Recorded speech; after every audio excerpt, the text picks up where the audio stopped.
너희는 마음에 근심하지 말라. 하나님을 믿으니 또 나를 믿으라. 내 아버지 집에 거할 곳이 많도다. 그렇지 않으면 너희에게 이르렀으리라.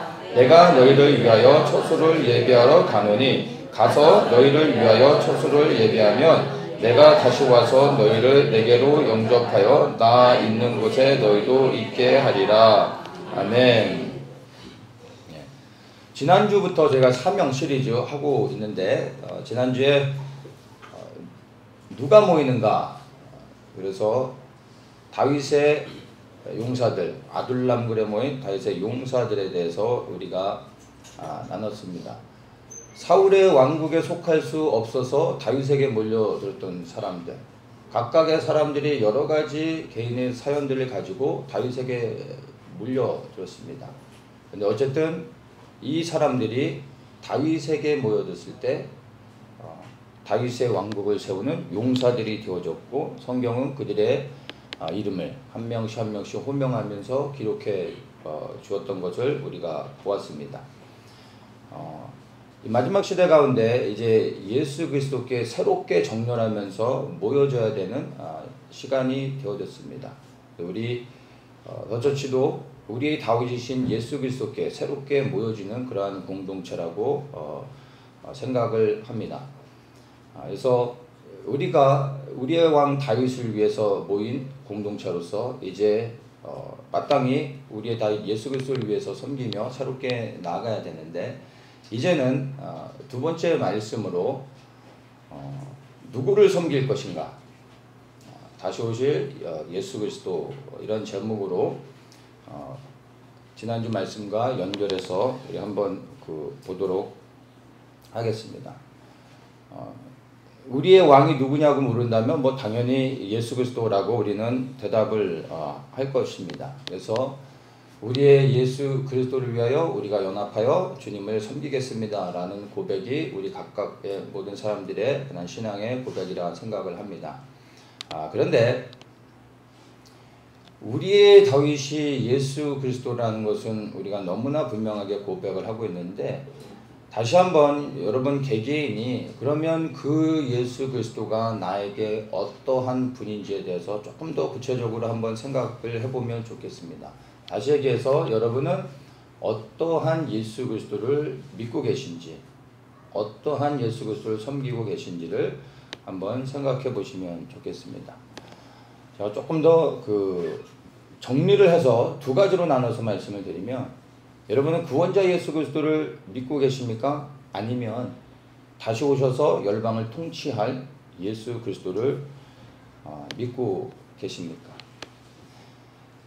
어떤 예수님을 믿느냐에 따라 각 사람의 신앙생활은 완전히 달라지게 됩니다. 예수님을 단순히 구원자로만 믿는 사람은 구원받은 후에 자기 자신을 위해 살아갈 가능성이 너무나 다분합니다. 그런데 그 가운데서도 조금 더 신앙적으로 성숙한 사람은 구원하신 예수님을 주인으로 영접하고 그 주인 되신 그리스도를 위해 살아갈 수 있습니다. 그리고 이제 예수님께 순종하며 거룩한 성숙을 위해 애쓰며 살아갑니다. 그러나 예수님을 나의 주인으로 영접하고 그분을 위해 산다 할지라도 그분이, 즉 나의 주인 되신 예수 그리스도께서 이 땅에 다시 오실 분이라는 것에 대한 분명한 인식을 갖고 있지 않다면, 그것이 여러분들에게 있어서 실제가 되지 않는다면 사실은 진정으로 주를 위해 산다는 것을 여러분들은 이해할 수 없습니다. 아니, 예수 그리스도를 위해 사실은 살 수가 없는 겁니다. 그렇다면 주를 위해 사는 것이 무엇인지 우리가 한번 고민을 해봐야 됩니다. 예수 그리스도를 위해 산다는 것은 그리스도께서 통치하시는 이 하나님의 나라가 이 땅에 이루어지도록 하는 것입니다. 그것이 이 마지막 때 예수 그리스도를 위하여 살아가는 삶입니다. 우리 이사야 40장 말씀을 한번 보겠습니다. 이사야 40장 1절부터 5절까지 보면 너희 하나님이 가라사대 너희는 위로하라. 내 백성을 위로하라. 너희는 정다이 예루살렘에 말하며 그것에게 외쳐 보하라. 그 복역의 때가 끝났고 그 죄악의 사함을 입었느니라. 그 모든 죄를 인하여 여호와의 손에서 배나 받았느니라 할지니라. 3절입니다. 외치는 자의 소리여 가로되 너희는 광야에서 여호와의 길을 예비하라. 사막에서 우리 하나님의 대로를 평탄케 하라. 골짜기마다 도두어지며 산마다 작은 산마다 낮아지며 고르지 않은 곳이 평탄케 되며 험한 곳이 평지가 될 것이요 여호와의 영광이 나타나고 모든 육체가 그것을 함께 보리라. 대저 여호와의 입이 말씀하셨느니라. 이 말씀은 하나님이 선포하시는 말씀이라고 이야기하고 있습니다. 나의 주인 대신 예수 그리스도를 위해 산다라는 것이 사실은 이 말씀 안에 들어가 있다는 겁니다. 1, 2절의 말씀, 내 백성을 위로하라. 복역의 때가 끝났다. 이제 이들을 예루살렘을 회복하는 말씀을 하고 있습니다. 이것이 바벨론의 포로 생활에서 이제 70년 만에 다시 예루살렘으로 돌아와서 이 말씀이 성취됐다라는 것을 우리는 알고 있습니다. 그런데 사실 이 말씀은 성취되어졌지만 또다시 성취되어질 말씀입니다. 성취가 되어졌지만 부분적으로 성취되어졌다라고 말할 수도 있습니다. 예언의 이중적인 성취의 모습을 봅니다. 구약에는 특별히 이런 구절들이 많이 있습니다.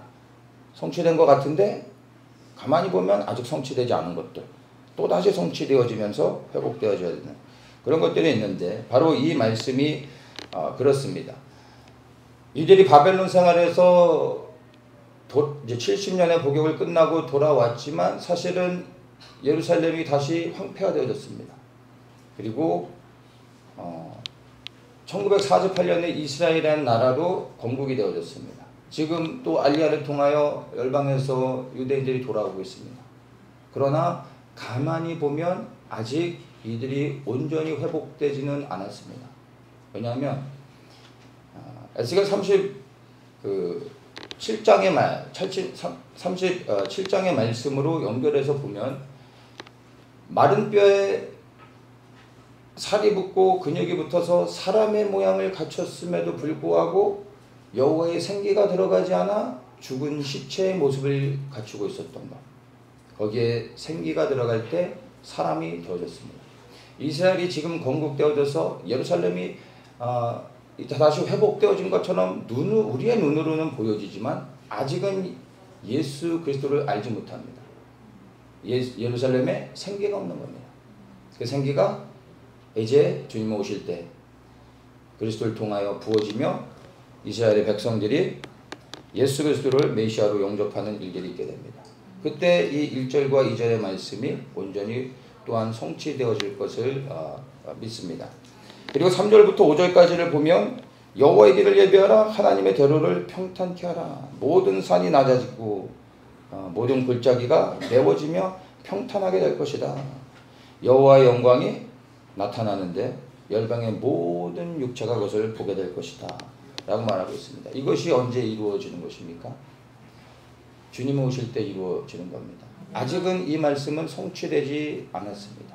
그래서 이 1절부터 5절까지를 보면 이 여호와의 말씀이 성취되어지는 것은 결국에 예루살렘의 회복과 연결되어져서 이 땅에 하나님의 나라가 온전히 세워지는 것을 우리가 이 말씀을 통해서 볼 수 있습니다. 그래서 이 3절과 5절을 가만히 보면 스가랴서 14장의 말씀과도 연결이 됩니다.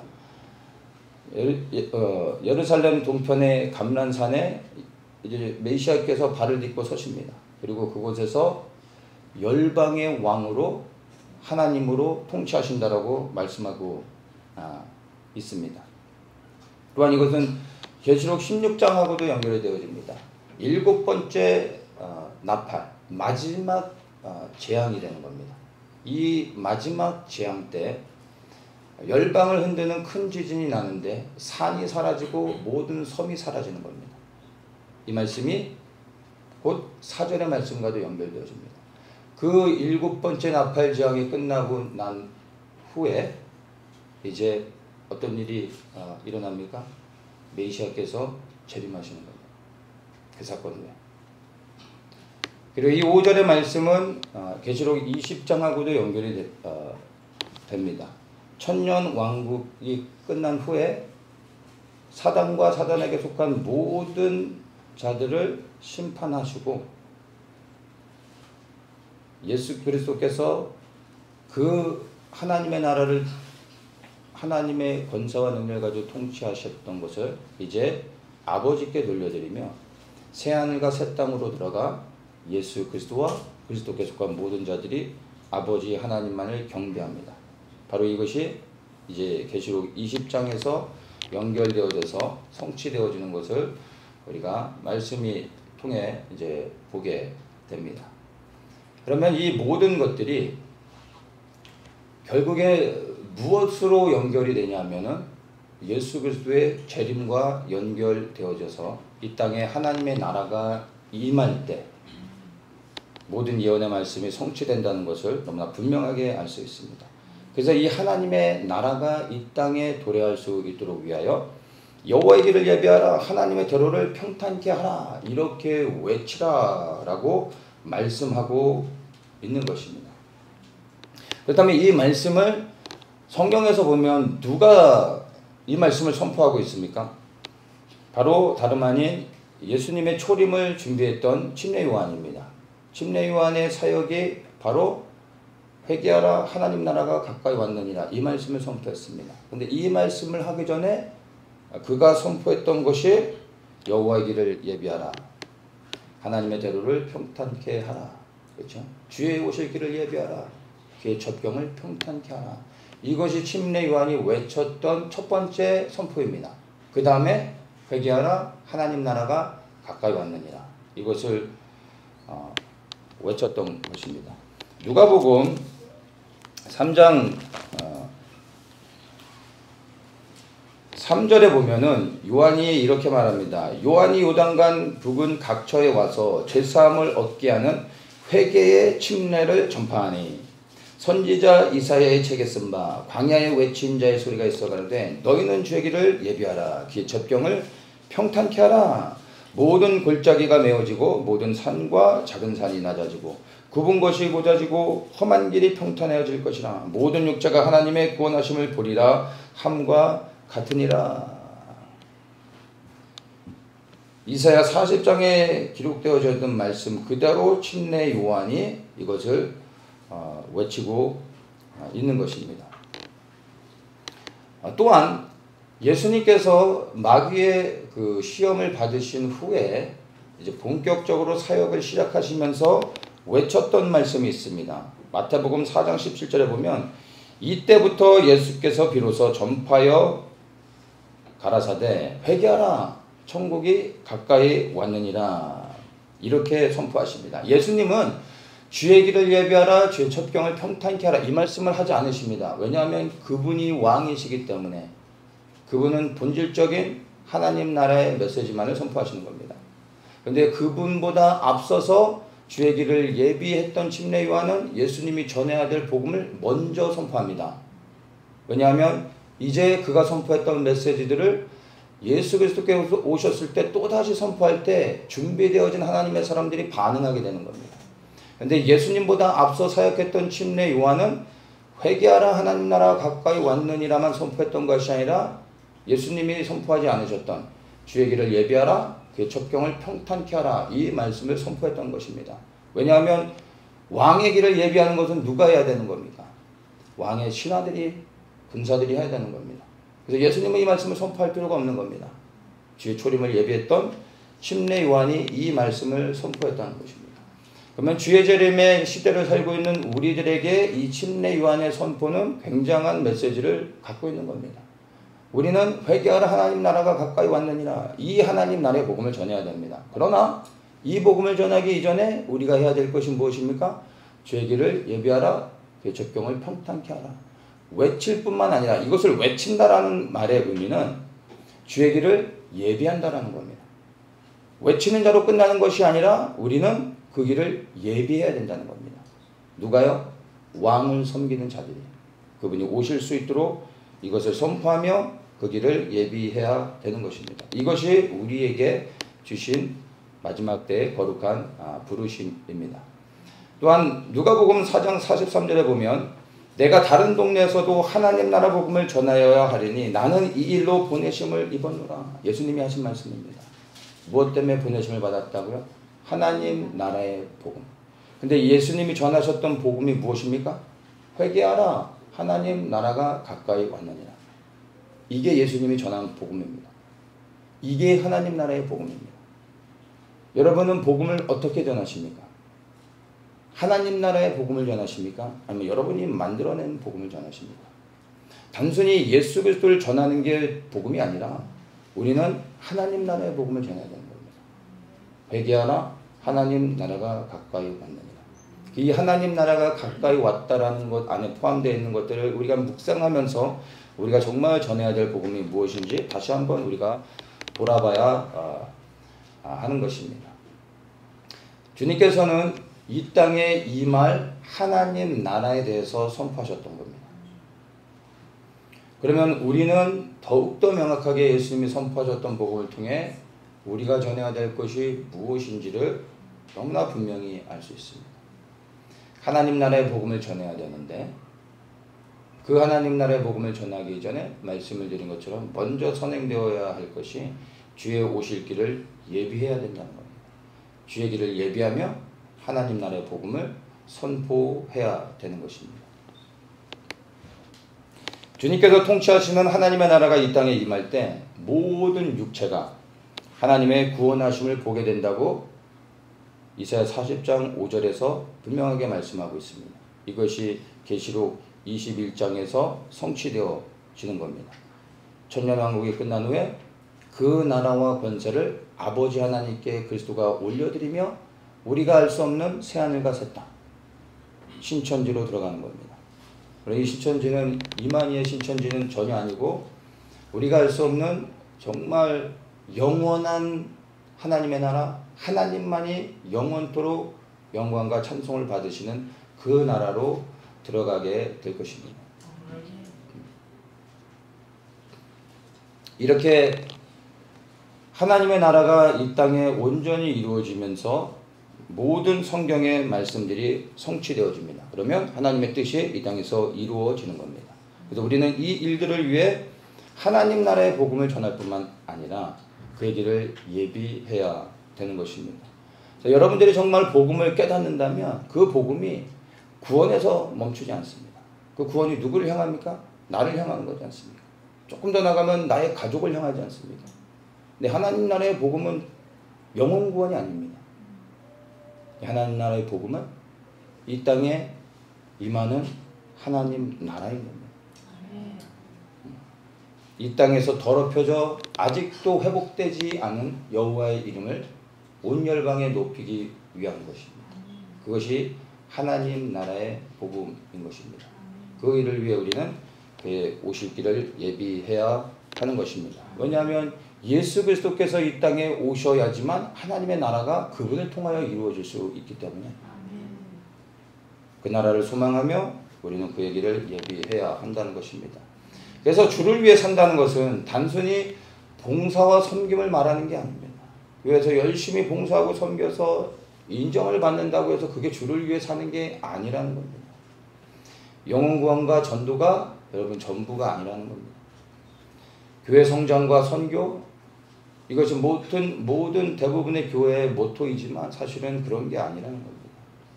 세상을 변화시키고 개혁하는 것이 주를 위해 사는 게 아닙니다. WCC에 속한 교회에서 나오고 백신을 거부하고 짐승의 표를 받지 않고 이 한국이 좌파로 물들어가고 있는 이 시대 공산주의를 거부하고 반대하면서 태극기를 흔드는 것이 주를 위해 사는 게 아니라는 겁니다. 그런 수준의 단계가 아닙니다. 마지막 때 주를 위해 산다는 것은요, 배도하지 않고 끝까지 예수님만을 왕으로 섬기면서 그분의 다시 오실 길을 예비하는 것에 나의 생명을 드리는 겁니다. 이게 주를 위해 사는 것입니다. 여러분 다시 한번 돌아보십시오. 어떤 예수님을 믿고 계십니까? 그리고 여러분은 어떻게 살아가고 계십니까? 저는 이 마지막 때를 깨닫고 이 신앙의 어떤 방향이 완전히 이렇게 턴을 하게 된 이유가 단순히 이 마지막 때를 분별했기 때문에 제가 삶을 변화할 수 있었던 게 아닙니다. 물론 마지막 때에 대한 분별도 중요했지만 마지막 때를 깨달으면서 제게 정말로 실제가 되어졌던 것이 예수 그리스도의 재림이었습니다. 그전엔 그럼 제가 재림을 안 믿었느냐? 믿었죠. 여기 있는 분들 중에 예수 그리스도의 재림을 안 믿을 사람이 어디 있습니까? 성경에서 그렇게 기록되어져 있고 예수님도 말씀하셨고 구약과 신약에서 끊임없이 예수님의 재림을 말하고 있는데 그것을 거부할 수 있는 사람은 없지 않습니까? 다 믿습니다. 문제는 그리스도의 재림이 실제가 되지 않고 살아가고 있었다는 거죠. 나와는 상관없는, 내가 죽고 난 후에 언젠가 이루어지겠지만 내가 살아가는 동안에 절대 일어나지 않는 일, 아니 일어나면 안 되는 일로 살아갔던 것이 저의 모습이었고 혹시 여러분은 아닌지 한번 돌아보십시오.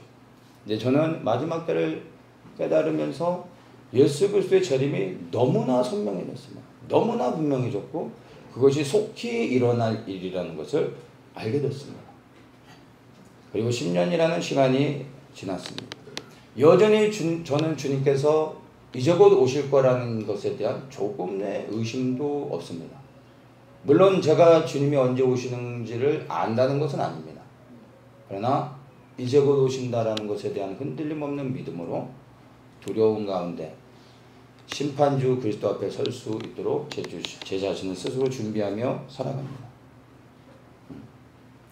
예수님의 재림이 언제인지를 아는 것은 사실은 별로 중요하지 않습니다. 어떤 분들에게 이것이 너무나 중요한 이슈가 됩니다. 그래서 때와 시를 알려고 하는데 재림은 반드시 일어날 일입니다. 그러나 여러분 그 때가 언제인지를 아는 건 그리고 그것이 정말 언제인지 이러한 시간에 대한 것은 중요하지 않습니다. 정말 중요한 건 주님께서 반드시 오신다라는 것을 믿는 겁니다. 그리고 그때가 언제이든 상관하지 않고 재림의 신앙으로 나를 무장시키면서 그리스도를 위하여 살아가는 것입니다. 이것이 마지막 때를 살아가는 그리스도인들의 아주 정상적인 삶이 되는 겁니다. 그러면 우리는 정말 재림의 신앙으로 무장이 되어져야 하는데 오늘날 재림의 신앙을 교회에서 말하면은 뭔가 좀 빨간 딱지를 붙이고 경계하며 봐야 될 이상한 사람들처럼 오해를 받는 경우가 너무나 많습니다. 그래서 말하지 않는 경우들이 너무나 많은데 그렇지 않습니다. 여러분 우리는 정말 재림신앙으로 무장되어야 합니다. 그런데 이 예수 그리스도를 믿는 이 재림의 신앙은 단순히 그리스도의 재림을 믿고 소망하며 기다리는 것이 재림신앙이 아닙니다. 이 재림신앙이라는 것은요, 환난 중에 믿음을 지키며 주의 다시 오실 길을 예비하는 것에 나의 생명을 거는 것이 재림신앙입니다. 오늘날 현대교회는 이 재림신앙을 잃어버렸습니다. 왜냐하면 첫째는 믿음을 지켜야 할 만큼의 환난이 없었습니다. 환난이 없는 것으로 인하여 교회는 연약해졌습니다. 교회의 역사를 보면 교회가 가장 강력하게 능력을 발휘하며 그리고 성장했었던 때는 교회 모든 역사를 통해서 보면 고난과 핍박이 있을 때 흔들리지 않는 견고한 가운데 교회가 세워지고 성장했다는 것을 알 수 있습니다. 오늘날 교회는 고난과 핍박이 없습니다. 재림신앙의 가장 중요한 부분이 무너졌습니다. 두 번째는 재림에 대한 사인이 없었습니다. 그런데 이제는 우리가 살아가고 있는 이 시대는요, 정말로 새롭게 예수 그리스도를 믿는 재림신앙으로 무장되어야 합니다. 왜냐하면 첫째, 교회에 대한 핍박이 이미 시작되어졌습니다. 마스크를 벗었다고 해서 여러분 이제는 모든 불편함이 끝났다라고 생각하시면 착각입니다. 머지않은 시간에 이제 더 큰 불편함들 그리고 실질적인 핍박들이 있을 겁니다. 교회에 대한 핍박과 환난은 제가 볼 때 이미 시작되어졌습니다. 이제 우리는 이것을 분별하며 또 준비되어야 합니다. 그리고 이 재림에 대한 세상의 징조는 세상에 너무나 많이 차고 넘치고 있습니다. 저는 이것을 7년을 전해 왔습니다. 이것도 또 계속 얘기해야 됩니다. 돌려서 찾아보십시오. 수많은 징조들, 부인할 수 없는 그리스도의 재림의 징조들을 우리는 너무나 많이 보고 있습니다. 그래서 정말 우리는 재림신앙으로 새롭게 무장되어야 하는 것입니다. 구약성경의 대부분의 예언의 말씀들을 보면 예수님의 초림 그리고 예수님의 재림, 이 두 가지에 관련된 말씀들이 대부분의 예언을 이룹니다. 그런데 초림에 대한 부분은 이미 다 성취가 되어졌죠. 이제 구약의 말씀 가운데서 부분적으로 성취되지 않은 예언의 말씀들은 다 그리스도의 재림과 이 땅에 임할 하나님의 나라에 관련된 겁니다. 근데 이것은 두 가지가 아니라 하나입니다. 그리스도의 재림과 함께 다 성취되어지는 부분입니다. 그래서 아직 회복되지 않은 것은 한마디로 얘기하면 재림에 대한 부분이라고 말할 수가 있는 것입니다. 그런데 신약의 모든 그 예언의 말씀들도 보면은 재림과 그리고 환난에 대해서 말하고 그 환난 후에 임하게 될 하나님의 나라에 대해서 말하고 있습니다. 그러면 그 성취될 예언의 말씀들도 하나의 흐름으로 연결되어지는 거죠. 그리스도의 재림이 있기 전에 반드시 환난이 있습니다. 재림하시고 나면 하나님의 나라가 이 땅에 이루어지는 겁니다. 마지막 남은 모든 예언의 말씀들은 재림에 초점을 맞추고 있다는 것입니다.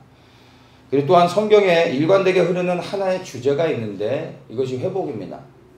근데 이 회복은 하나님 나라에 대한 회복입니다. 우리는 늘 성장에 대한 부분을 집중하는데 성경은 성장이나 부흥에 대해서 말하지 않습니다. 성경은 늘 회복에 대해서 말씀하고 있습니다. 마귀를 멸하시고 아담이 빼앗긴 하나님의 권세를 되찾아 더럽혀진 하나님의 이름을 회복하고 이 땅에 하나님만이 영광을 받으시는 그 하나님의 나라를 세우는 것, 그것이 하나님 나라의 회복입니다. 그 일이 언제 이루어집니까? 그리스도께서 이 땅에 다시 오실 때 하나님 나라가 온전히 회복되어진다는 겁니다. 이 일을 위해서 아브라함을 통해서 이스라엘 민족을 세우셨습니다. 그리고 유대인을 통하여 이방인을 구원하셨습니다.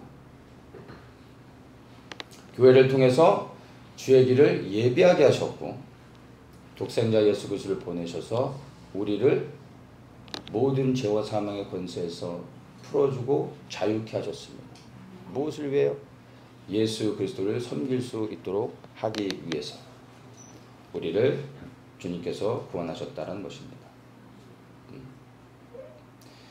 이스라엘의 회복 그리고 이방인의 구원, 그리스도가 머리 대신 유대인과 이방인의 연합, 하나님이 보실 때 참으로 온전한 교회, 더 처치, 그리고 그리스도께서 통치하시는 천년 왕국, 이 모든 것들 후에 마지막으로 성취되어지는 새하늘과 새 땅에서 이루어지는 영원한 하나님의 나라, 이 모든 것을 성취하시는 분이 누구라고요? 예수 그리스도. 근데 이것이 그리스도께서 어떻게 성취하십니까? 이 땅에 오실 때 성취되어지는 겁니다. 우리가 무엇을 해서 성취되어지는 것이 아니라 그분이 오실 때 성취되어지는 겁니다. 그러면 우리가 무엇을 해야 됩니까? 주의 오실 길을 예비해야 된다는 겁니다. 그것이 우리가 해야 될 일입니다. 왕은 때가 되면 오십니다. 우리가 오지 말라고 해도 그분은 오십니다. 누군가 그의 길을 예비해야 됩니다. 사람이 그 길을 예비하지 아니한다면 돌을 들어 그 길을 예비하게도 하실 수 있으실 겁니다. 근데 그런 일이 일어나면 안 되지 않습니까? 우리가 주의 오실 길을 예비해야 하는 것입니다. 오늘 우리가 요한복음의 말씀을 읽었는데 14장 3절의 말씀을 다시 한번 보겠습니다.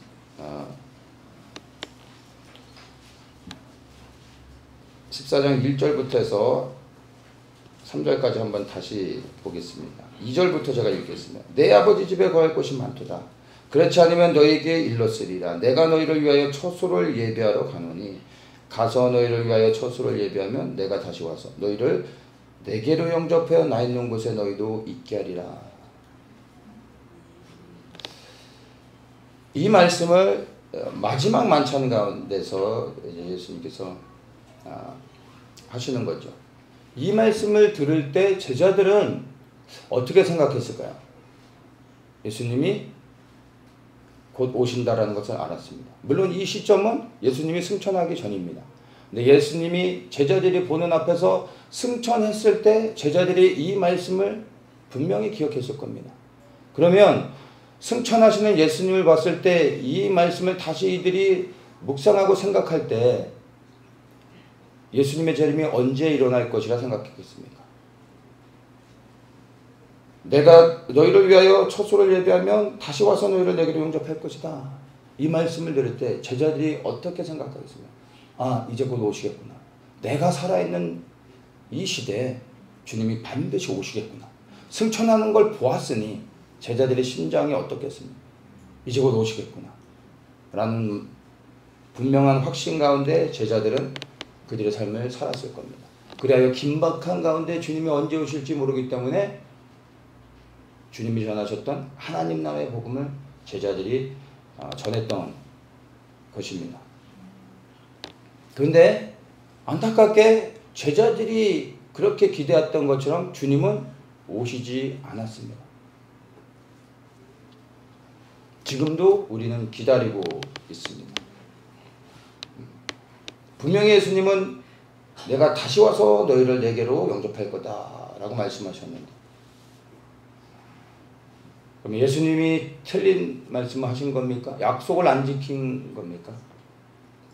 근데 우리가 이 말씀을 자세히 한 번 더 천천히 읽어보면 이 말씀의 의미를 알 수 있습니다. 예수님께서 반드시 다시 와서 너희를 나 있는 곳에 데려간다고 하셨을 때 그 말씀의 의미는 너희가 살아있는 동안에 내가 데려오겠다라고 말씀하지 않으셨습니다. 우리가 그렇게 해석하는 것이고 제자들이 그렇게 해석하는 것입니다.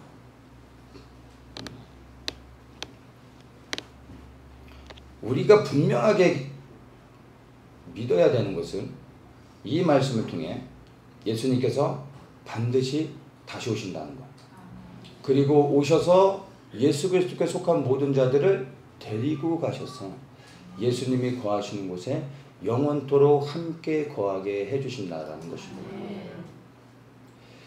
제자들은 이미 다 죽었습니다. 근데 그들이 지금 어디에 있습니까? 천국에 있습니다. 하나님 나라에 있습니다. 그 나라의 지금 주인이 누구입니까? 예수 그리스도입니다. 근데 예수님이 다시 오셔서 데려가신다고 하셨습니다. 예수님이 재림하시고 난 후에 마지막 흰보자 심판을 통하여 그리스도께 속하지 않은 모든 자들을 영원한 불못에 던진 후에 예수 그리스도에 속한 모든 자들, 제자들과 그리고 그리스도를 위하여 그 믿음을 지키기 위해 생명을 건 모든 자들을 예수님께서 새하늘과 새 땅, 하나님 나라에 그들을 데리고 가서 영원토록 하나님과 함께 살 수 있도록 인도해 주시는 겁니다. 그래서 이 말씀은 아직 성취되지 않았지만 반드시 성취되어질 말씀이라는 것을 우리는 알 수 있습니다. 그리고 이 말씀이 우리가 살아가고 있는 제자들의 시대 가운데는 이루어지지 않았지만 우리가 살아가고 있는 이 시대에는 반드시 실질적으로 주님이 오셔서 우리를 데려가실 거라 저는 믿습니다. 그리고 정말 주님의 재림은 속히 이루어질 일이고 긴박하게 되어질 일이기에 우리가 정말 깨어 있어야 하는 것입니다. 제자들은 이 말씀을 듣고 예수님이 승천하시는 것을 본 이후로 그들은 즉시로 나아가 하나님 나라의 복음을 전했던 것입니다. 왜냐하면 예수 그리스도의 재림이 너무나 긴박하게 속히 일어날 일이라는 것을 조금도 의심하지 않았기 때문입니다. 그래서 제자들이 전했던 그 하나님 나라의 복음이 뭐냐 하면 예수 그리스도의 죽으심, 부활, 승천. 이게 제자들이 전했던 하나님 나라의 복음이라는 겁니다. 여러분은 어떤 복음을 붙잡고 살아가고 있습니까? 어떤 복음을 전하며 살아가고 있습니까? 예수 그리스도의 죽으심과 십자가, 그 십자가의 사랑과 은혜입니까? 더 나아가야 됩니다. 부활까지 나아가야죠. 근데 많은 사람들이 부활에 멈춰져 있습니다. 부활을 넘어 그리스도의 다시 오심까지 우리는 믿고 소망하며 기다리며 전해야 됩니다. 이것이 온전한 하나님 나라의 복음이 되는 겁니다. 예수님의 제자들이 이것을 급하게 전했던 것입니다. 또한 사도 바울이 전했던 복음이 다른 복음이 아닌 하나님 나라의 복음이었습니다. 가는 모든 곳마다 하나님 나라를 강론하였다라고 말합니다. 하나님 나라를 전했습니다. 그가 전했던 복음은 제자들과 다른 것이 아니라 동일한 것을 전했다는 것을 알 수 있습니다. 또한 초대교회의 생명은요, 십자가의 사랑과 은혜가 아니었습니다. 고난과 핍박 가운데 그들이 믿음을 지킬 수 있었던 것은 십자가를 붙잡았기 때문이 아니라 십자가를 넘어 부활의 생명과 그리고 세상 끝에 있게 될 예수 그리스도의 공의로운 심판을 믿었기 때문에 다시 오셔서 구원하시고 고개를 들게 해주실 주님을 소망하면서 그들이 끝까지 믿음을 지킬 수 있었던 것입니다. 마지막 때를 살아가는 우리들에게 있어 너무나 필요한 믿음이 되는 겁니다. 그리고 주의 길을 그렇게 예비하며 살아가며 생명을 드리는 모든 자에게 세상을 이길 수 있는 힘과 능력을 주시고 우리로 하여금 고개를 들게 해주실 것을 우리는 또한 믿습니다. 여기 있는 우리 한 사람 한 사람들이 정말 우리의 다윗이신 예수 그리스도를 위하여 모인 다윗의 용사들이 되어지길 축복합니다. 이제 우리가 섬겨야 될 다윗이 누구인지를 다시 한번 명확히 보았습니다. 나를 구원해 주신 그 은혜에 감사해서 그분을 섬기는 것이 아니라 이제 다시 오셔서 열방을 통치할 메시아 되신 예수 그리스도를 위하여 이제 우리가 그분을 위하여 일어나 그에게를 예비해야 한다는 것입니다. 그리고 그분이 이 땅에 오실 때 그리스도께 속하지 않은 모든 하나님을 대적하는 자들을 멸하시고 심판 후에 온 열방을 회복하셔서 이 땅에 그리스도께 속한 모든 자들이 하나님의 나라 안에서 영원토록 살아갈 수 있도록 인도해 주실 것을 기대합니다. 다윗을 위해서 전쟁터에서 앞장서서 싸웠던 이 37명의 용사들의 이름을 사무엘하에 보면 마지막에 한 사람 한 사람의 이름을 다 기록해 주고 있습니다. 우리가 다시 오실 예수 그리스도를 위하여 이 다윗을 위하여 싸웠던 용사들처럼 생명 걸고 주의 오실 길을 예비한다면 하늘의 생명책에 우리의 이름이 영원토록 지워지지 아니하도록 새겨주시고 우리의 이름을 우리가 주님 앞에 섰을 때 주님께서 하나님에게 그 생명책에 기록되는 우리의 이름을 하나하나 호명하여 주실 것을 믿습니다. 바로 그렇게 다시 오실 예수 그리스도를 위하여 생명 걸고 그리고 그분을 위하여 섬기며 살아가는 다윗의 용사들이 되시기를 예수님의 이름으로 축복합니다. 아멘. 주님 그렇습니다. 우리가 섬겨야 될 분이 우리를 위하여 십자가에 죽으셔서 구원하신 예수 그리스도가 아니라 사망의 권세를 깨뜨리시고 부활하신 예수 그리스도가 아니라 승천하시고 이제 곧 속히 오셔서 열방을 통치하신 만왕의 왕 예수 그리스도임을 알게 하시고 믿게 하시고 이 소망 위에 서서 이제 우리의 왕 되신 예수 그리스도가 오시는 그 영광스러운 길을 예비하는 자들 되어지게 하여 주시고, 그렇게 나아가 주의 길을 예비할 때 우리에게 세상을 감당하여 승리할 수 있는 힘과 능력을 더하여 주시옵소서. 예수 그리스도의 이름으로 기도합니다.